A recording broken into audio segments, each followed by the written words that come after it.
Əllov Sərxan hal-hazırda qaynaqçı kursunda işləyirəm.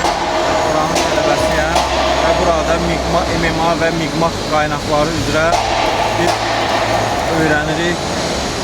Yüksək səviyyədə peşəkar müəllimlərin sayəsində biz onlardan dərs alırıq və qaynaq peşəsinə yiyələnmək üçün inşallah gələcəkdə bu sahədə işləmək üçün hazırlaşırıq.